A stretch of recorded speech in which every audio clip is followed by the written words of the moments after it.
Hello, GBC.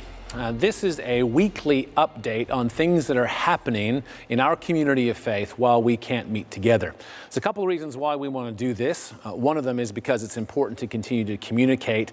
And secondly, because we don't want to clog up our online service with a whole bunch of announcements. Part of that is because, well, nobody likes to clog up a service with announcements. And part of it has to do with the fact that we had people from all over the world joining us on Sunday, which means that there's a whole bunch of stuff that we just need to communicate to our community of faith, and we can leave out of Sunday. This update will come out every single Thursday evening, and so we'd encourage you to keep an eye out for it. You can always check in on our YouTube channel and catch up on all the things that are coming out and that are happening. We wanted to keep you up to date on a handful of things that are happening and things to keep your eyes open for. First of all, this Sunday, we're looking forward to hosting church online again at our regular service times of 8:30, 10:30, and 6 p.m. We'd encourage you again to log on and to sign up. You don't have to sign up in order to watch, but we'd love for you to do so. That enables you to engage with the chat, but also upload a photo of yourself. So be on the lookout for that. For those of you who logged in last week at 10:30, you may have experienced some difficulties.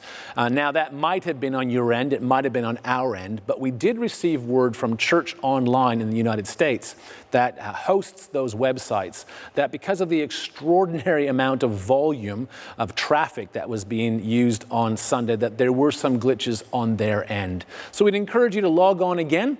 Tell us how your experience is, because we do want to monitor that circumstance and make sure that this is as smooth as it possibly can be.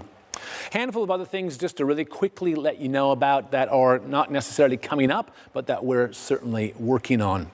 Your life group leader, if you're in a life group, may have already let you know that in line with the government regulations, we are recommending that our life groups no longer meet together physically.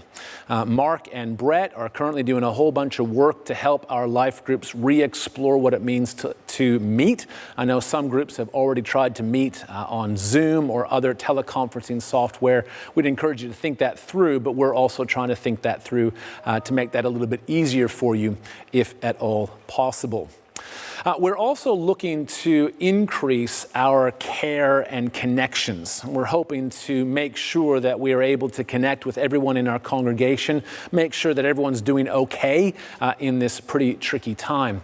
And as part of that, we're actually looking for some volunteers. We're looking for volunteers to join essentially a phone follow-up team.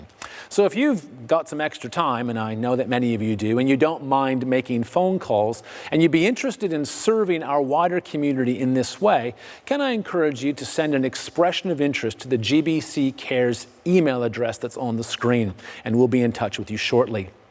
Also to let you know that our congregational care phone number has changed.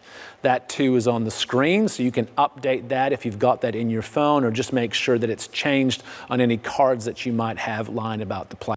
We want to make sure that GBC Cares and our elders are easily accessible. This number facilitates that, but we have had to change it up. Our Easter services are changing. We're obviously not going to be meeting together, and we are abandoning the idea of doing the monologues that we were hoping to do just because, well, you can imagine 1,000 reasons why. But we are planning to host a Tenebrae service, a Good Friday service, and our Sunday Easter services at GBC Online.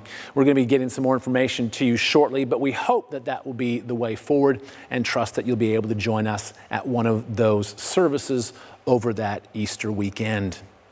And then just finally want to let you know that as a community of faith and as a leadership, we're really trying to work through how we do church as the church ungathered.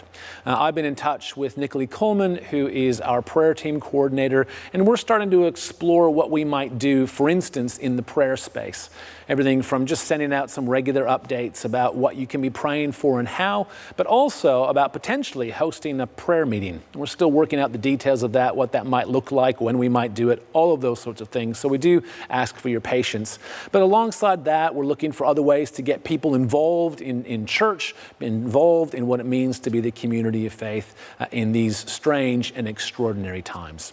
As I said, this update will come out every Thursday. We just want to help you know what's going on in the life of our church. You can check it all out on YouTube along with everything else that we're producing at this point in time.